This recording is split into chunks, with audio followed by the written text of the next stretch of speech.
día es hipotiroidismo e hipertiroidismo. Básicamente nos vamos a enfocar al tratamiento, sin embargo, siempre es bueno hacer un repaso previo, sobre todo de las manifestaciones clínicas y la forma en cómo se diagnostica este tipo de problemas. Entonces, bueno, tanto hipotiroidismo como hipertiroidismo son las enfermedades tiroideas más comunes en la práctica médica. El hipotiroidismo, como sabemos, se caracteriza por una disminución de hormonas tiroideas, mientras que en el hipertiroidismo hay un aumento de hormonas tiroideas. Entonces, como ven en la gráfica, ese es el eje hipotálamo hipófisis tiroideo. Entonces, en primer lugar tenemos al hipotálamo, que va a producir la hormona estimuladora de tirotrofina, lo que va a estimular a la hipófisis a que libere TSH, que es la hormona estimulante de tiroides, y esta a su vez va a estimular a la tiroides para que la tiroides fabrique las hormonas tiroideas, que tenemos la T4 y la T3. 80% se produce como T4 y 20% como T3. Estas hormonas van a viajar por el torrente sanguíneo ligadas a albúmina y a globulina ligadora de hormonas tiroideas y van a llegar hacia las células periféricas. Antes de ingresar a las células periféricas, el T4, por acción de las deyodinasas, se transforma en T3, que el T3 es la hormona metabólicamente activa y es la que va a cumplir las funciones. Entonces, al haber un aumento de T4 y T3, esto va a ser un feedback negativo sobre el hipotálamo y sobre la hipófisis, haciendo que disminuya la TRH y la TSH. Entonces, ese es el eje normal. Ahora, por un lado, tenemos entre el hipotálamo y la hipófisis, tenemos que también, como ven en el gráfico, ahí dice somatostatina, dopamina, y ahí me faltó agregar glucocorticoides. Estos tres van a jugar un estímulo negativo y van a hacer que que disminuya la producción de TSH.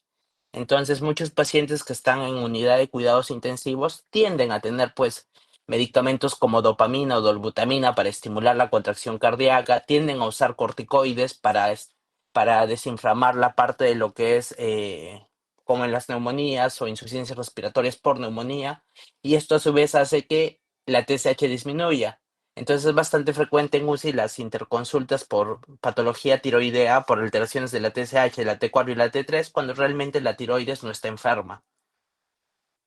Entonces empezaremos hablando por el hipotiroidismo. Entonces el hipotiroidismo puede ser de dos tipos, manifiesto o subclínico. Manifiesto es el hipotiroidismo que se expresa con todos sus síntomas y se calcula que es el 4% de toda la población mundial está afectada con este tipo de hipotiroidismo. Mientras que el hipotiroidismo subclínico es un hipotiroidismo que se detecta más por exámenes de laboratorio y no suele dar síntomas y se cree que afecta al 6 al 10% de la población. Entonces aquí hay que tener en cuenta la doble F. Por un lado, femenino, porque de cada 8 pacientes con hipotiroidismo mujeres, hay un paciente varón hipotiroideo. Entonces se nota que hay un predominio femenino claro. Y también familiar, porque si en una familia hay un miembro con hipotiroidismo, probablemente aparezcan más miembros. Entonces, como ven en el gráfico, el hipotiroidismo pasa desde una fase subclínica, una fase de hipotiroidismo leve con síntomas como cansancio, de repente un poco de caída de cabello, hacia una fase manifiesta, que es una fase en donde ya los síntomas son más exacerbados. Entonces, en la gráfica también podemos ver que el 95% de todos los casos de enfermedad tiroidea son hipotiroidismo primario, es decir, que la afectación está netamente en la glándula tiroidea, mientras que menos del 5% es un hipotiroidismo central, es decir, que la afectación ahí está en cuanto a lo que es hipotálamo e hipófisis. Entonces, en cuanto a lo que hablamos de etiología del hipotiroidismo, los causantes del hipotiroidismo, como ven en la gráfica, están las causas más frecuentes. Entonces, abajo está la parte que dice tiroiditis de Hashimoto, porque este es el 95% de todos los hipotiroidismos primarios, es precisamente por esta causa, tiroiditis de Hashimoto, que como ya hemos visto es una causa autoinmune. El 5% restante de los hipotiroidismos primarios son usualmente iatrogénicos o por consumo de ciertas sustancias o procedimientos. Sustancias como el yodo radioactivo, que usualmente es la terapia del tratamiento de enfermedad de Graves, o en pacientes que han sido tiroidectomizados porque han tenido algún problema de algún nódulo sospechoso o de cáncer de tiroides. Y también están en las tiroiditis agudas. Las tiroiditis agudas generalmente son inflamaciones de la tiroides dolorosas, en la cual hay una gran destrucción de folículos tiroideos, y esto con el tiempo lleva hacia a que terminen, al haber menos folículos tiroideos, va a haber menos producción de hormona tiroidea y empieza el hipotiroidismo. Esta causa de las tiroiditis, felizmente, es la más alejada, no es muy frecuente. Y como decíamos, el 5% de los hipotiroidismos pueden ser centrales, es decir, la afectación está a nivel del hipófisis o hipotálamo. Entonces, eh, como ven en la gráfica, normalmente después de un sangrado uterino posparto, puede haber un infarto a nivel de la hipófisis, y esto va a producir una deficiente producción de hormona tiroidea. Pero no solamente de hormona tiroidea, porque al haber un infarto en la hipófisis se dañan la gran mayoría de ejes. Entonces, por eso es que dice abajo panhipopituitarismo, porque aparte del déficit de hormona tiroidea, puede haber un déficit de ACTH, lo que va a llevar a una insuficiencia suprarrenal. Puede haber un déficit de FSH, LH, lo que va a llevar a una menopausia precoz. Entonces, muchas de estas pacientes son pacientes mujeres que tuvieron esa hemorragia uterina y que se caracterizan principalmente por que durante su época de lactancia nunca pudieron dar de lactar a su bebé, porque al no liberar hormonas como la prolactina, al tener un hipotiroidismo, no generaron la leche materna. Entonces, siempre es bueno tener en cuenta este antecedente y preguntar en aquellos que ustedes sospechen problemas de hipotiroidismo, preguntar si no ha habido algún sangrado o alguna complicación durante sus partos previos. Luego también puede ser que haya un tumor que esté produciendo que esté destruyendo la histología normal de la hipófisis, y eso conlleva que haya una destrucción, y por lo tanto al haber un déficit de TSH va a llevar a que haya un hipotiroidismo, pero es secundario o central. Y luego puede ser que haya nacido con un déficit aislado de TSH, ¿correcto? Que eso usualmente lo vemos en las hipofisitis linfocíticas, que son una especie de inflamaciones de la misma hipófisis. Entonces, en el gráfico también podemos apreciar que cuando la alteración es a nivel de la hipófisis, al haber una producción deficiente de TSH, normalmente la glándula tiroidea se tiende a atrofiar rápidamente. Por eso es que ven que está más disminuido en la imagen. Y como les comentaba hace un rato, el 95% de los hipotiroidismos primarios es por Hashimoto, es decir, causa autoinmune. Entonces, en esa causa autoinmune siempre hay factores de riesgo que las predisponen, como el hecho de ser mujer, el hecho de tener susceptibilidad genética por alteraciones del HLA o el DR3 y DR4, que son las más frecuentes, y también se consideran exceso o déficit de yodo, presencia, sobre todo el exceso de yodo, el uso de el fumar y el déficit de selenio como factores ambientales que podían contribuir a que se active la autoinmunidad. Pero realmente no hay ningún factor que se haya confirmado al 100% que genera autoinmunidad tiroidea. Entonces, en estos pacientes, los anticuerpos que se forman, que usualmente son la anti-TPO, que es la tioperoxidasa, o la antitiroglobulina, como pueden ver en el gráfico, el 90% perdón, los anticuerpos que mayormente están involucrados en esta autoinmunidad tiroidea son anti-TPO, en más del 90% de los casos. Entonces, muchas veces la conducta es solamente pedir anti-TPO para definir esto del hipotiroidismo. Entonces, estos anticuerpos se van a ligar a la célula folicular y van a producir destrucción de tejido tiroideo. Entonces, va a haber una disminución de TSH, de T4 y de T3. Y esto va a hacer a su vez que aumente la TSH. Entonces, al aumentar la TSH, va a estimular a lo que queda de tejido tiroideo vivo y va a hacer que este tejido se hipertrofie. Por eso es que es frecuente encontrar bocio. Ahora, conforme pasa la sesión tiroidea continua, va a haber una disminución más franca de las hormonas tiroideas. Entonces, al haber esa disminución más franca de las hormonas tiroideas, pero al estar la tiroides prácticamente llena de cicatrices por la destrucción celular, se va a atrofiar. Por eso es que en pacientes que tienen hipotiroidismo clínico es muy frecuente encontrar, de causa primaria es muy frecuente encontrar bocio. Mientras que pacientes que ya están con diagnóstico de hipotiroidismo por largo tiempo, lo más frecuente es encontrar que la tiroides se encuentra atrófica o no palpable. Entonces, en las etapas, en esta imagen se puede apreciar las etapas por las que pasa la tiroiditis Hashimoto. Entonces, como hemos dicho, están los factores ambientales, la predisposición genético familiar que tiene el paciente, y luego se ve que durante los años lo primero que se empieza a alterar es en la ecografía. En la ecografía usualmente se ve una tiroides más negra de lo normal. A eso le llamamos hipoecoico. Con el tiempo se empieza a ver el aumento de los anticuerpos tiroideos que salen en sangre. Con el tiempo, estos anticuerpos tiroideos llevan a que se eleve la TSH y quede hipotiroidismo subclínico. Y con el tiempo, mientras más obstrucción haya, la T4 libre empieza a bajar y la TSH empieza a subir y ya empieza el hipotiroidismo franco. Entonces se dice que el 5% de todos los hipotiroideos subclínicos van a terminar durante el primer año en hipotiroideo franco, en hipotiroidismo manifiesto o franco. Entonces,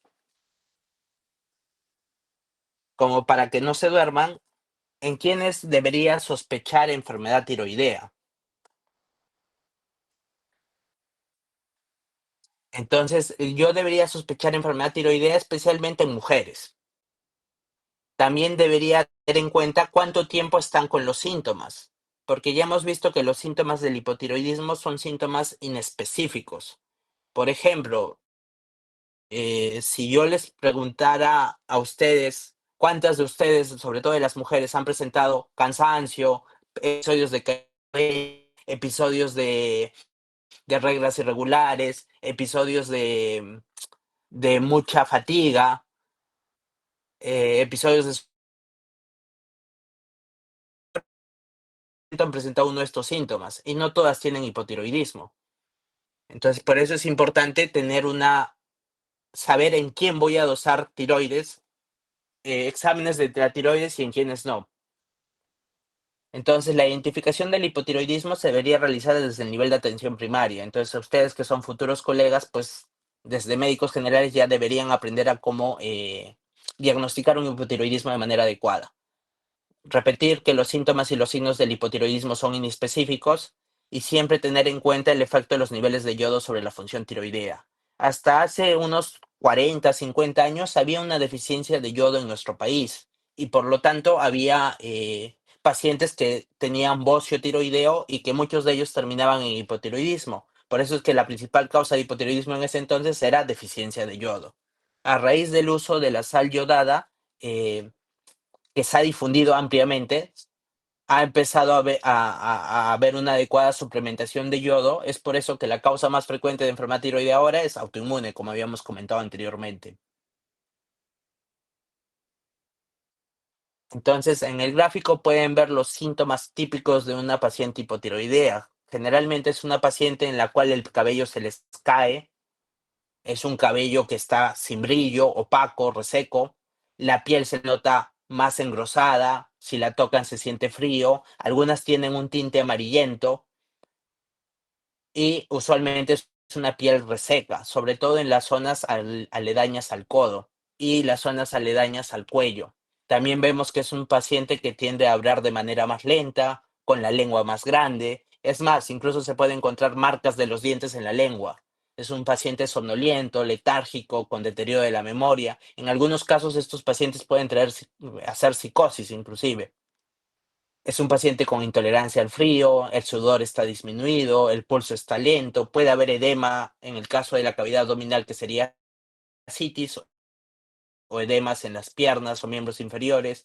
Hay alteraciones del régimen catamenial, puede haber menorragia, amenorreas, hay debilidad, el corazón tiende a crecer, los ruidos cardíacos tienden a ser bradicárdicos y más apagados, la voz se vuelve más ronca y el único, como ven, la mayoría son síntomas de hipo, o sea, todos son abajo. Y el único síntoma de hiper que te puede dar el hipotiroidismo es la hipertensión arterial a predominio diastólico. Entonces, como pueden ver en la grafe, ahí se ve la facies más abotagada, edematosa, el cabello reseco, el paciente está como sin vida. En la otra imagen pueden ver que hay una lengua, ven que se ve la marca de los dientes, y en la otra imagen, a nivel del codo, se puede ver la resequedad que se forma en forma de placas. Y el aumento de volumen de la mano, y no sé si se notará bien, pero ahí en las uñas se nota que hay ciertas estriaciones. Entonces, todas las que ven en la gráfica, en el cuadro, son las manifestaciones clínicas de hipotiroidismo. De todas estas, las más resaltantes o las que suelen tener la gran mayoría de pacientes son intolerancia al frío, somnolencia, caída de cabello, uñas débiles y quebradizas, estreñimiento e el incremento reciente de peso. Sin embargo, esas son las formas, como los síntomas más leves y más frecuentes, pero también pueden haber formas graves como ataxia, pacientes que totalmente están mareados, pacientes que tienen trastornos de la menstruación, que empiezan a producir leche por la mama, que se llama galactorrea, pacientes infértiles, pacientes deprimidos, también hay una alta sospecha de que tengan hipotiroidismo. Entonces, sí, pero como hemos mencionado, todos esos síntomas del cuadro son síntomas inespecíficos, porque también pueden estar presentes en el síndrome de fatiga crónica, en la fibromialgia, en los síndromes nefróticos, en la insuficiencia cardíaca congestiva, en la insuficiencia suprarrenal, en la obesidad y sobre todo en las deficiencias de vitaminas como el hierro, la vitamina B12, el ácido fólico, la vitamina D, que también son causas frecuentes de estos síntomas anteriormente mencionados. Es por eso que a raíz de todos estos diagnósticos diferenciales se propuso un screening de hipotiroidismo, ya que no se recomienda que se haga cribado universal a todos los pacientes que tengan los síntomas, sino también que tengan algunos factores de riesgo asociados.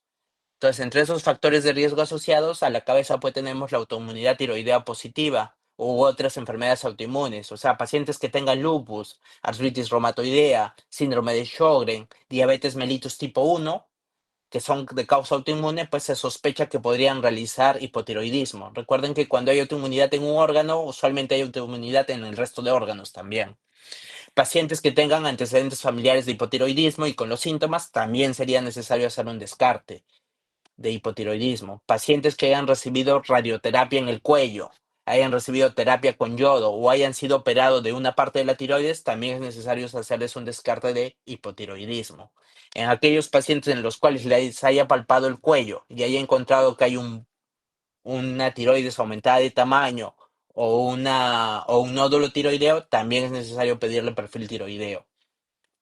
En pacientes que tomen ciertos medicamentos como el litio, que se usa generalmente en el trastorno bipolar, o la amiodarona, que se usa generalmente en las arritmias cardíacas, también sería necesario hacerles un chequeo de hipotiroidismo. En pacientes que tengan demencia o psicosis que no tienen otra causa explicable, también sería necesario hacerles un chequeo de hipotiroidismo. Pacientes que tengan hipertensión sostenida o problemas de colesterol y triglicérido altos que no suelen mejorar con el tratamiento, también es necesario hacer un descarte de hipotiroidismo. Luego también tenemos a los niños con síndrome de Down o de Turner, que con más frecuencia el síndrome de Down o de Turner se asocia a hipotiroidismo, por eso es que también hay que hacerles un screening. Pacientes mujeres que tengan antecedentes de infertilidad o que tengan antecedentes de hemorragia uterina, también es necesario hacerles descarte de hipotiroidismo. Pacientes con síndrome de apnea, hipopnea del sueño, pacientes con enfermedad hepática grasa no alcohólica, pacientes que tengan hiponatremia o estados edematosos que no tengan otra causa renal, también es necesario hacerles screening del hipotiroidismo. Y también en vista que el hipotiroidismo está asociado a síndrome de túnel carpiano, también es necesario hacerle descarte en este tipo de pacientes. Entonces, hace un rato mencionamos que existen muchos medicamentos como la miodarona o el litio que pueden causar alteración en la función tiroidea. Sin embargo, como ven en la lista, la cantidad de medicamentos que causan alteración en la función tiroidea son bastantes. Incluso ahí está metformina, que es un antidiabético popular. Ahí está la atorvastatina, que es el medicamento que usamos para las lipidemias. Ahí también están metidas. Y resaltado también está la biotina. Muchos de estos pacientes usualmente se caracterizan por tener caída de cabello. Entonces, un tratamiento para la caída de cabello que se usa con bastante frecuencia, sobre todo los colegas dermatólogos, es la biotina. Entonces, la biotina no altera en sí la función tiroidea, pero sí se ha visto que altera el examen de la tiroides. Entonces, por eso es que se recomienda suspender la biotina al menos una semana antes de realizar los exámenes de tiroides, para que no salga ninguna alteración por ello.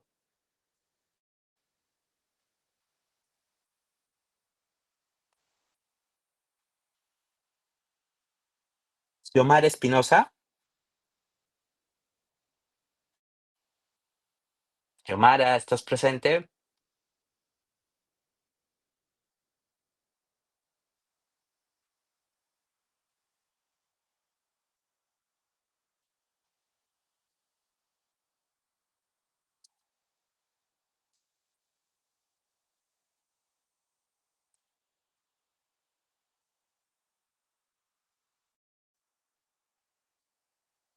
Correcto, Xiomara. ¿Me puedes decir cómo se realiza el diagnóstico del hipotiroidismo? ¿O qué exámenes le pido?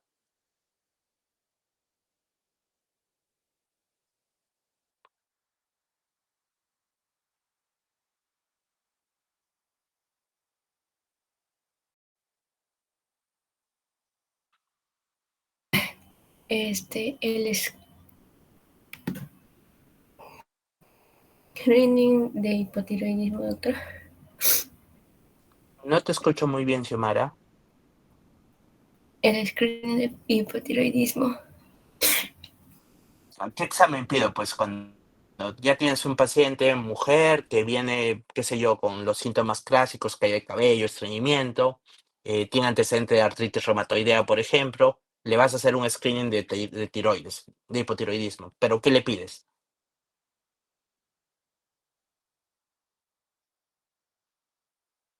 ¿Le pides perfil tiroideo? ¿Le pides ecografía? ¿Le pides anticuerpos? ¿Le pides todo? O del perfil tiroideo, ¿qué le pides? ¿Le pides TSH, T4, T3?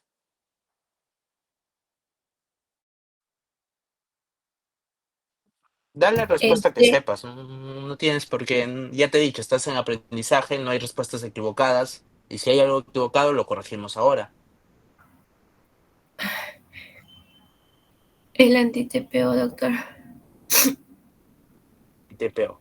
Ok, ya. Mira, generalmente el diagnóstico del hipotiroidismo es bioquímico, y lo primero que deberíamos pedir es la TSH. La TSH es como el test de screening. Entonces, como ven en la imagen, el diagnóstico del hipotiroidismo es bioquímico y siempre es con TSH a la cabeza. Se puede pedir otras hormonas como T4 libre y en casos muy raros se podría pedir T3, aunque no es lo más frecuente. El diagnóstico usualmente es con TSH y si se puede T4 libre también. Generalmente la T4 libre está más indicado en aquellos pacientes que yo sospeche que tengan un hipotiroidismo secundario. Y como ya hemos dicho, el hipotiroidismo secundario se sospecha generalmente en aquellos pacientes que han tenido una hemorragia uterina, posparto, en aquellos pacientes que han tenido algún traumatismo encefálico severo, o en aquellos pacientes que yo esté sospechando que haya un tumor. ¿Y en quiénes sospecho que hay un tumor? En pacientes que tengan cefalea, que tengan disminución de la visión en forma de túnel.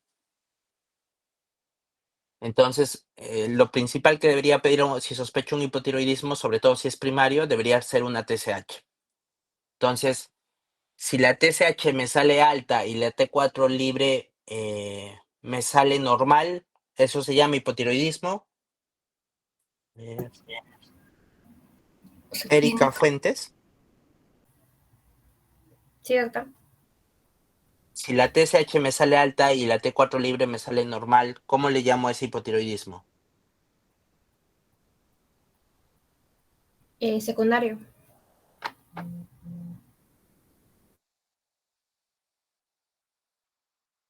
¿Segura? ¿A usted se refiere a su subclínico o el otro? Subclínico. Claro, si tú ves en la diapositiva, vas a notar que en un lado está la TSH alta y la T4 libre está normal en el rango. Entonces a eso se le llama hipotiroidismo subclínico, ¿correcto? Recordar que para que un hipotiroidismo sea primario, la TSH debe estar alta en el cielo, alta, y la T4 libre debería estar baja. Eso se supone que en un hipotiroidismo primario el daño está en la tiroides. Entonces, como el daño está en la tiroides no produce T4, no produce T3. Y al no haber producción de T4 y T3, la, la, la hipófisis busca producir más TSH para tratar de estimular a tu tiroides para que fabrique T4 y T3. Por eso es que en un hipotiroidismo primario la TSH está alta y la T4 libre tiende a estar baja. Mientras que en un subclínico, repito, la TSH está alta, pero la T4 libre está normal. Entonces, el rango normal y universalmente aceptado para TSH es de 0.4 hasta 5. Entonces, si yo encuentro una TSH por encima de 5, ya debería estar pensando en un hipotiroidismo. Sin embargo, esta TSH debería ser ajustada también para la edad y el índice de masa corporal del paciente, porque como pueden apreciar en el dibujo, en la gráfica, se ha visto que Mientras más edad tenga un paciente, los niveles de TSH tienden a ser más altos. Incluso ahí ponen edad 80 años y lo más frecuente que se encontró en esa población de 80 años es encontrar TSH en 7.5, sin que haya algún problema tiroideo en sí. Y como pueden apreciar en la imagen, mientras más alto sea el índice de masa corporal, es decir, mientras más obeso sea el paciente, los niveles de TSH también tienden a subir mucho más. Entonces, hay muchos pacientes que vienen a consulta gorditos, con TSH ligeramente elevadas, que se les inicia tratamiento. Recuerden que el tratamiento del hipotiroidismo es un tratamiento crónico de por vida. Entonces, estos gorditos, al bajar de peso, la tiroides se corrige sola. Entonces, no son necesario medicarlos. Entonces, eso es lo que quiero que quede, que mientras más edad, la tiroides también envejece, por lo tanto, la TSH también sube. Y mientras más índice de masa corporal, el valor del TSH también tiende a subir y no es necesario medicarlo. Entonces, siempre es importante que recuerden que no deberíamos tratar solamente valores de laboratorio, sino también deberíamos tratar el contexto clínico en el que está el paciente. Entonces, como ya hemos definido, cuando la TSH está entre 5 y 10, se denomina hipotiroidismo subclínico, con una T4 libre normal, obviamente. Entonces, ese hipotiroidismo subclínico sí se pueden hacer ciertos estudios. Por ejemplo, ahí tenemos los anticuerpos tiroideos, que son la anti-TPO. También se podría hacer una ecografía para ver si tiene bocio. Pero esto no es lo más frecuente. Como le digo, si yo tengo un paciente que ya tiene una TSH, qué sé yo, en 20, 30, con una T4 libre baja, de nada me serviría hacerle una ecografía o hacerle unos anticuerpos tiroideos, porque ya el diagnóstico está hecho. Por más que el anticuerpo me salga alto, el diagnóstico sigue siendo hipotiroidismo y el tratamiento no va a cambiar.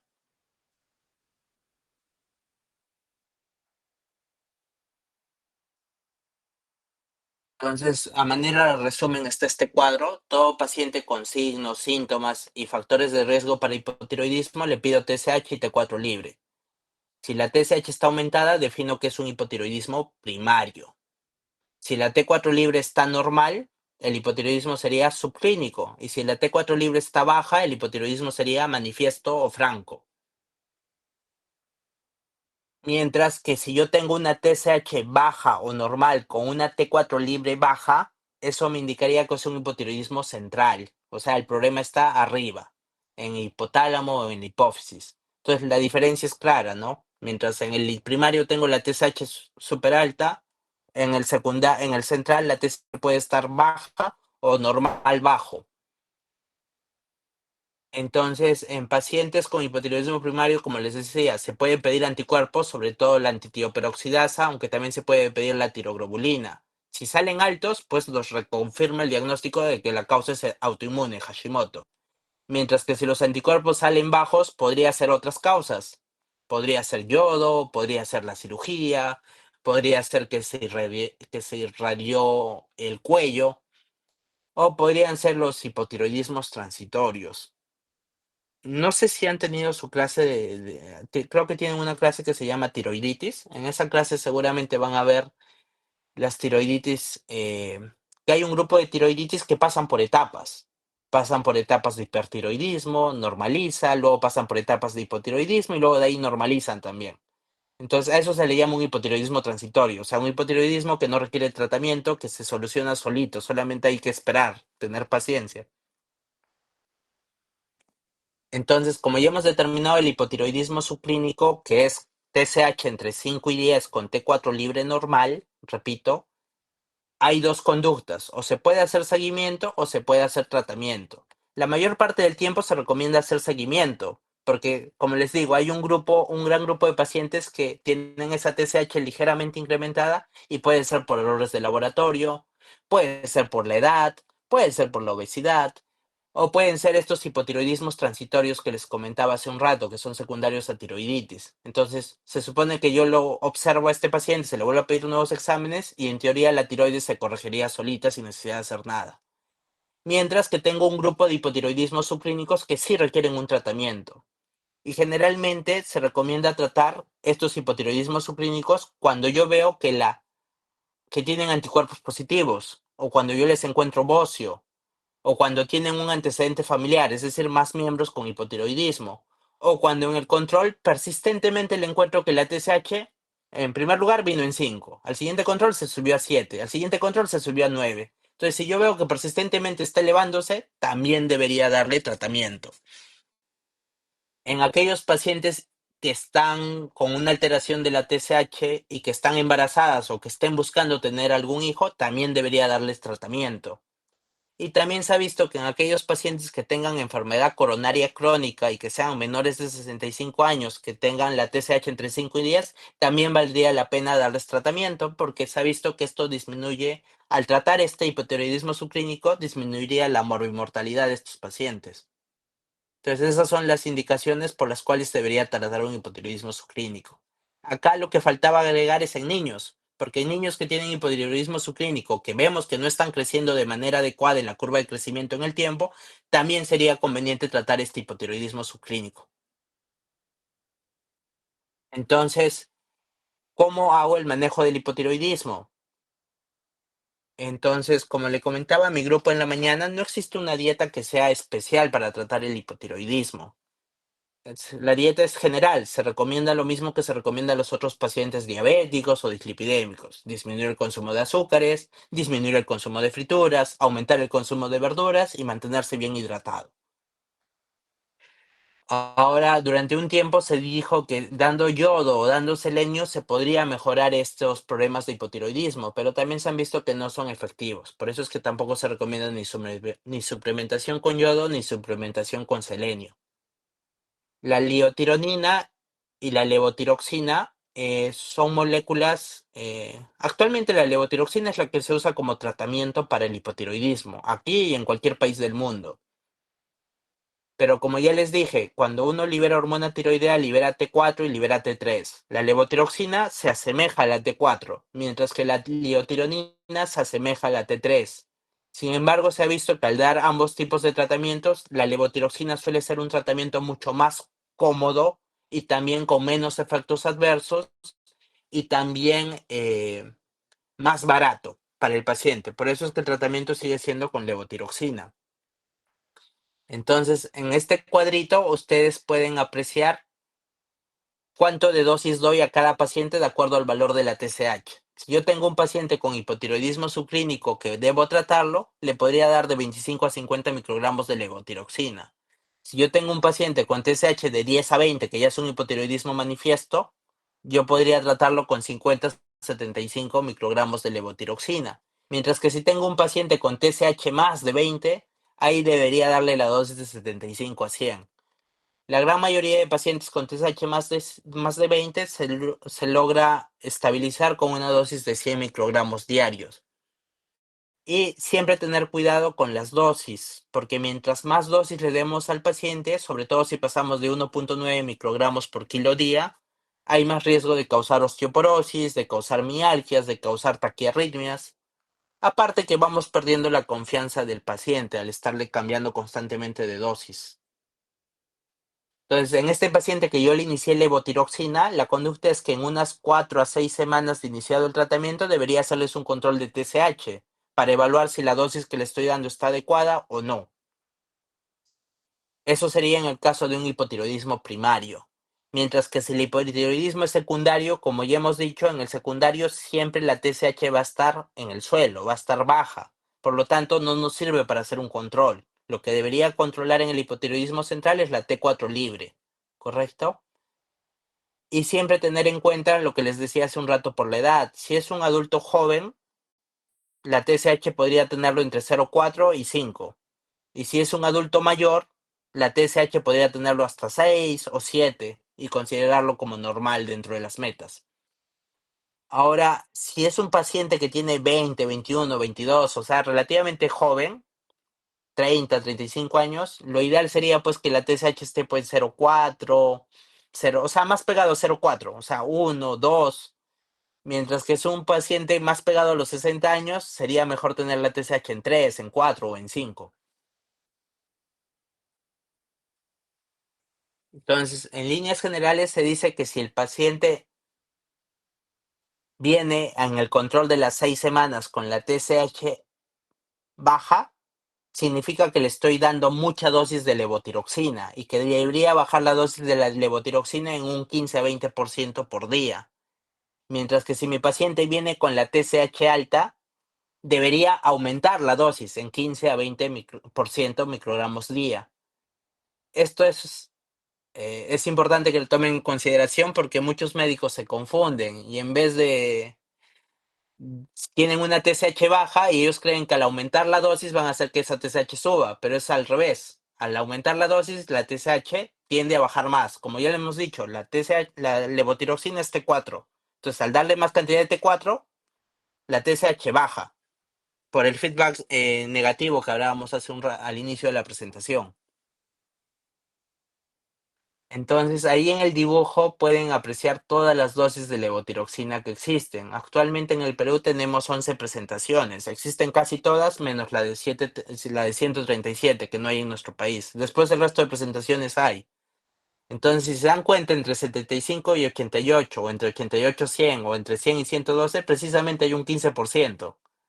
Entonces, se dice que si yo tengo un paciente que está con levotiroxina y mi paciente viene con una TSH en valores bajos, se recomienda bajar, y está con 100 de levotiroxina, se recomienda bajar el 15% de dosis. Entonces debería pasar a 88. Y eso sería bajar el 15% de la dosis diaria. Entonces, este gráfico es para recordarles básicamente que la levotiroxina se absorbe debido a la acidez gástrica y se absorbe un 15% en el duodeno, un 29% en el yeyuno y un 24% en el ilion, lo que suma todo un 80%. Y este 80% de levotiroxina absorbida se ve sobre todo en ayunas. Cuando el paciente come, obviamente la absorción de la levotiroxina va a empezar a disminuir, incluso llegando a un 60%. Entonces, cualquier enfermedad que afecte el sistema gastrointestinal, que disminuya la acidez gástrica, pues va a conducir a que se absorba menos levotiroxina. Y también existen ciertos medicamentos y alimentos que condicionan que se absorba levotiroxina. Medicamentos, por ejemplo, como los inhibidores de bomba de protones, como el omeprazol, que se usa en la gastritis. El omeprazol, al inhibir la acidez gástrica, va a hacer que no haya el ambiente ácido ideal para absorber la levotiroxina. Y ciertos medicamentos como los anticonceptivos hormonales. Ya se ha visto que los anticonceptivos hormonales ricos en estrógenos hacen de que no se absorba bien la levotiroxina, por eso hay que tener cuidado. Y también existen ciertos alimentos como la soya que también disminuirían la absorción de levotiroxina. Por eso es que a los pacientes hipotiroideos se les recomienda alejar este tipo de alimentos al menos 3 horas desde la toma de la pastilla. Entonces, yo sé que la exposición está siendo un poco larga y no puedo preguntarles como me gustaría preguntarles, pero esto es lo que quiero que quede en la presentación de este tema. Si yo ya tengo un paciente hipotiroideo que está tomando levotiroxina, recordarles que la pastilla se toma en ayunas y se toma con un vaso de agua. Mientras más agua tome el paciente, es mejor para la absorción de la pastilla. En casos muy especiales, si el paciente se olvidó su dosis de ayunas, se podría tomar esa misma dosis 3 horas después de la última comida de la noche. Normalmente debería esperar entre 30 a 60 minutos de tomar la pastilla para recién desayunar, pero lo recomendable es 1 hora. Tomo la pastilla, 1 hora después recién puedo desayunar o tomar cualquier otro medicamento que me recetaran en ayunas. También hay una parte que se refiere a la no intercambiabilidad entre marcas. Es decir, que cuando se empieza una marca de levotiroxina es mejor continuar la misma marca, porque ya se ha visto que cuando hay cambio de marcas o se pasa de una marca a genérico, hay toda una alteración de la TSH y entonces hay que volver a corregir la dosis, entonces es como volver a empezar. También se recomienda tomar la dosis completa del día en una sola toma y del empaque directo a la boca. El empaque de la levotiroxina, o donde viene la pastilla, es un empaque muy especial porque ayuda a preservar la conformación de la pastilla. Si yo saco la pastilla máximo dura 4 horas fuera de su empaque. Entonces hay muchos adultos mayores que lo sacan todas sus pastillas en los pastilleros. Entonces probablemente esa pastilla se va desnaturalizando al punto que cuando la toma el paciente ya no se absorbe casi nada. Entonces es una causa frecuente de que el hipotiroidismo se descompense a pesar de que el paciente cree que está tomando su pastilla. Luego, Como dice aquí, hay alimentos como la papaya, la avena en hojuelas, la linaza, la chía o suplementos de calcio o hierro que se deberían consumir 3 horas después de haber tomado la levotiroxina, porque si se consumen en el rango de las 3 horas podrían disminuir la absorción. Y otra cosa que es importante es que en toda mujer hipotiroidea que se embarace debería aumentar su dosis en 30%. Es decir, que si usa 100 microgramos al día, al menos deberíamos subir la dosis a 125, que sería un 25 a 30%. Y muchas veces no se logra las metas del tratamiento porque el paciente no toma la pastilla como corresponde, cuando el paciente cambia de marcas de levotiroxina de manera constante, cuando lo toma pegado con medicamentos que alteran la absorción, los alimentos que ya habíamos hablado como la papaya o la soya, pacientes embarazadas también se altera la TSH porque al ser dos vidas, tanto la mamá como el feto o el futuro bebé, van a requerir mucho más dosis de levotiroxina, es por eso que se aumenta un 20 o un 30%. Pacientes con enfermedades gástricas como gastritis por Helicobacter pylori también requieren mayores cantidades de hormona tiroidea. Pacientes que suben de peso requieren más dosis de hormona tiroidea. Pacientes después de la cirugía bariátrica que pierden bastante peso requieren menos dosis de hormona tiroidea. Como ya hemos visto, la hormona tiroidea se da por kilo de peso. Y existe un caso muy particular en la cual no se convierte la T4 a la T3. O sea, yo le doy levotiroxina y este paciente tiene deficiencia de las deyodinasas y por lo tanto esta levotiroxina no se convierte a T3, que es la hormona activa, como les comentaba. Esto también causa que tengan un hipotiroidismo que no esté dentro de las metas. Bueno, en este cuadro vemos todos los medicamentos y alimentos que pueden alterar la absorción de levotiroxina. Ya lo mencioné anteriormente, pero es bueno que lo tengan presente. Y realmente el hipotiroidismo es una patología de fácil diagnóstico, de fácil control, que debería ser evaluado realmente en la atención primaria y solamente ser derivado al endocrinólogo cuando el hipotiroidismo sea en una gestante, cuando hay antecedentes de cáncer de tiroides, en una mujer que tenga antecedentes de infertilidad, en un adulto mayor que tenga un alto riesgo de hacer infartos o enfermedad coronaria, en un adulto que tenga cardiopatía coronaria o falla cardíaca, cuando sospeche de que el hipotiroidismo es arriba, cuando el paciente le encuentre que hay un nódulo que se palpa, también debería ser derivado al endocrinólogo. En pacientes que tengan pruebas raras, o sea, yo veo que la TSH y la T4 libres salen totalmente discordantes a lo que les estoy exponiendo, también deberían ser derivados al endocrinólogo. Pacientes que requieran mucha dosis de levotiroxina. Como les dije, la dosis usualmente es 100, pero hay pacientes que llegan a necesitar 150, 200, 250 para lograr la meta de TSH. Ahí algo está pasando. Entonces tienen que ser también derivados para estudio. Y pacientes que usen demasiados medicamentos que interfieran con las pruebas tiroideas o con el tratamiento, que es lo que habíamos hablado anteriormente, la amiodarona, los inhibidores de bomba de protones, entre otros. Entonces, ahora sí quiero que participen. Está Doris Guzmán.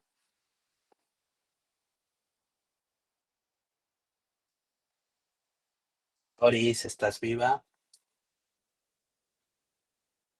Sí, doctor, buenas noches. ¿No estás, Doris? Doctor, buenas noches, En sí. este caso tenemos un paciente, mujer de 25 años, que ya tiene más de 6 meses refiriendo cansancio extremo, caída de cabello, frío, tristeza, estreñimiento. Al examen pesa 60 kilos cuando su peso habitual era normalmente 55. Tiene la piel reseca, las uñas quebradizas y se palpa tiroides. Se palpa un bocio. ¿Hasta ahí en qué piensas? En hipotiroidismo, doctor. Correcto. Entonces le pedimos a esta paciente un examen de laboratorio y te sale la TSH en 23 y la T4 libre en 0.7. ¿Cuál es tu diagnóstico con esos exámenes de tiroides? Es hipotiroidismo subclínico. Normalmente el valor de T4 libre va desde 0.8 o 0.9 hasta 1.8. Entonces es una T4 libre que está baja. Entonces sería subclínico o clínico.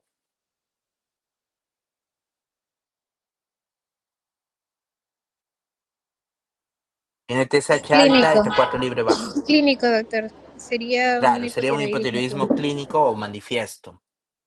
Entonces, Ya hemos dicho cuál es el diagnóstico. Es un hipotiroidismo clínico o manifiesto, primario, porque ya hemos visto que la TSH está alta y la T4 libre está baja.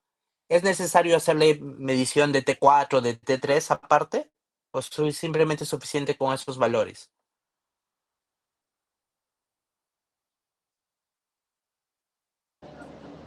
Con esos valores, doctor. Claro, como ya les dije, el test de screening es TSH.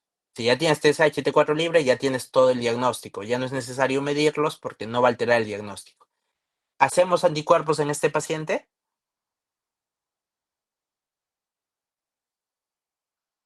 No, doctor, porque ya tiene hipotiroidismo clínico. Exacto, ya no va a cambiar el tratamiento. Pero si fuera un hipotiroidismo subclínico, ahí sí valdría hacerle la pena anticuerpos. ¿Y qué anticuerpos normalmente dosamos? Antiperoxidasa y antitiroglobulina. Perfecto, muy bien, Doris.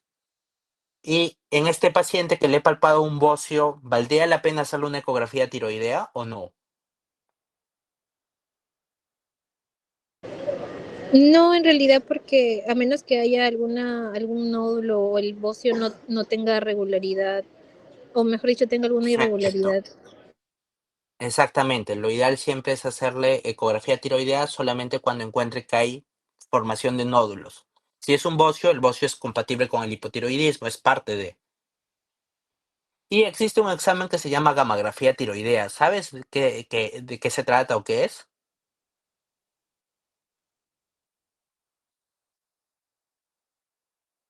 Me parece que es la introducción de una sustancia, o o sea, se puede ver con más claridad los nódulos después de la aplicación de un líquido especial.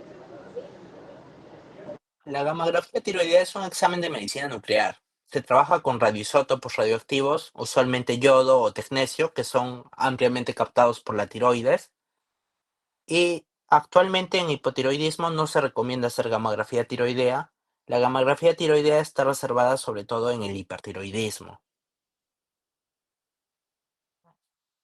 ¿Y qué hemos quedado? ¿Cuál es el tratamiento de este hipotiroidismo?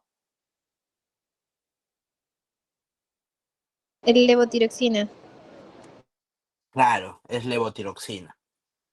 Como ya hemos visto, como ella tiene la TSH en 23 más de 20, acá decidieron iniciarle con 75 microgramos por día según el cuadro. Ahora, 75 microgramos por día es una dosis semanal de 525. Recuerden que las dosis pueden ser diarias o considerarse como semanal al momento de regular la dosis. Entonces, 75 diario es muy parecido a darle 100 microgramos de lunes a viernes. Les hago esta conversión porque en Lima sí es súper frecuente encontrar levotiroxina de 75, todas las presentaciones, pero en otros departamentos o cuando hagan sus serums van a encontrar que la levotiroxina que suele haber es la de 100. Entonces por eso les equivalgo 75 diario, que es una dosis semanal de 525, es como tomar 100 de lunes a viernes, que sería una dosis semanal de 500, o sea, más o menos parecido. Entonces cualquiera de las dos es válida. ¿Y en cuánto tiempo debería realizar el seguimiento, Doris? ¿Cómo? Disculpe, doctor, no le escuché. ¿En cuánto tiempo? O sea, ya le inicié levotiroxina a mi paciente y ¿en cuánto tiempo le debería hacer un nuevo control? O ya no le hago control, le digo ya siga así tomando su levotiroxina de por vida, ya no me busque. Entre 3 a 6 meses. Ya, no, realmente cuando yo doy una terapia de levotiroxina, normalmente la TSH se demora entre 4 a 6 semanas en corregirse. Por eso es el que el siguiente control debería hacerlo entre mes y medio. Entonces, ese es el tiempo de seguimiento. Otra cosa es que de repente trabajamos en el seguro o en la policía y las citas pues tienen para 3, 4, 5, 6, 7 meses, ¿no? Que ahí es más que nada por la idiosincrasia del hospital que por el correcto seguimiento, ¿no? Pero el seguimiento debería hacerlo entre 4 a 6 semanas. Y en el seguimiento, ¿qué le pido? TSH, T4, anticuerpos. TSH y T4. Correcto. Usualmente en el seguimiento solamente suelo pedir TSH. porque es la TSH la que busco corregir. La T4 libre puede salir de distintas maneras, pero es la TSH la que tengo que corregir sí o sí. Entonces, en este paciente se le dio la levotiroxina 75 microgramos por día, vino 6 semanas después de su control, se sentía mucho mejor, pero la TSH seguía en 6.2. ¿Está bien esa TSH?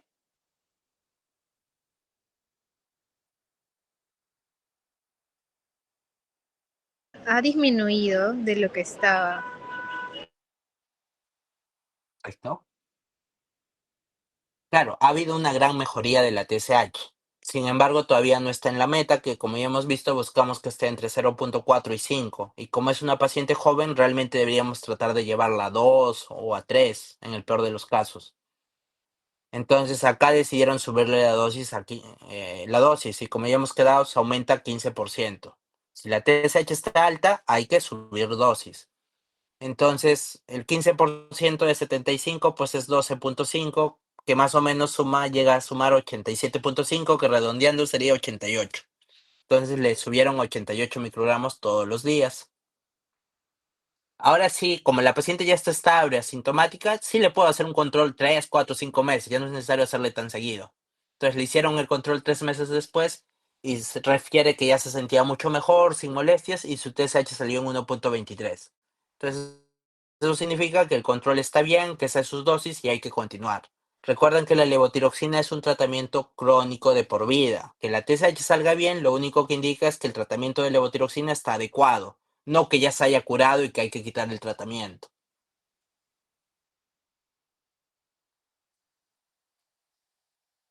Bueno, el día viernes me toca otra vez curso con ustedes sobre exámenes de patología tiroidea.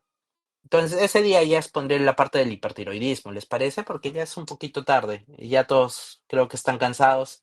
Aparte, no me gusta la expo que solamente yo hablo. Está ¿Les bien, parece doctor. si Sí, lo no hay problema. exponemos ese Está día? bien, doctor. Sí, doctor. Muy bien. Si pueden, traten de revisar un poco de hipertiroidismo. Me parece que ya han tenido un seminario, ¿no? Al respecto. Sí, doctor. Correcto. Bueno, chicos, son libres. Gracias por escucharme. ¿Tienen alguna duda del hipotiroidismo?